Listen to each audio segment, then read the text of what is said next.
ఏంటమ్మా? ఒక ఎమ్మెల్యేకి ఇవ్వాల్సినటువంటి భద్రతని మేము ఇస్తున్నాం అంటూ హోంమంత్రి పదే పదే చెప్తున్నా. సరే, పనికి మాల మాటలు పని నేను ఏం మాట్లాడుతున్నాను అండర్లైన్. పనికి మాల మాటలు ఇవి, బాధ్యత లేని మాటలు, బాధ్యతారమైన మాటలు. ఆయన ఒక ఎమ్మెల్యే కాదు, ఈ రాష్ట్రానికి మాజీ ముఖ్యమంత్రి. అది గుర్తుంచుకోవాలి.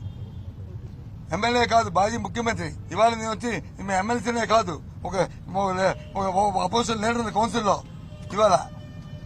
అది గుర్తుంచుకోవాలి. అంతేగాని మానేసి ఆయన ఎమ్మెల్సీ ఒక ఎమ్మెల్యే అంటే ఏంటి మాటలు? అంటే ఎంత బాధ్యతారహితంగా ఉందో, ఎంత బాధ్యత లేకుండా మాట్లాడుతున్నారు అనేది ప్రజలు గుర్తిస్తున్నారు. మరి బాధ్యత ఒక ఎమ్మెల్యే అంటే మరి అంతకుముందు కూడా చంద్రబాబు నాయుడు వెళ్ళినప్పుడు వచ్చి ప్రభుత్వానికి ఎందుకు లేదా హక్కు? మీరు ఎందుకు ఇది చూడలేదు? ఒక మాజీ ముఖ్యమంత్రి తెలియదా? మీకు జడ్పీఎస్ ఉన్నారని తెలియదా అని ఎందుకు అడిగారు?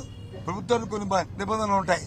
చట్ట ప్రకారం ఎవరైనా సరే ప్రజాస్వామ్యంలో చట్టాన్ని గౌరవించాలి, చట్ట ప్రకారం నడవాలి, చట్టాన్ని దానికి అనుగుణంగా వెళ్ళాలి, ప్రజాస్వామ్యాన్ని పరిరక్షించుకోవాలి. మా బాధ్యత మేము అదే చేస్తాం.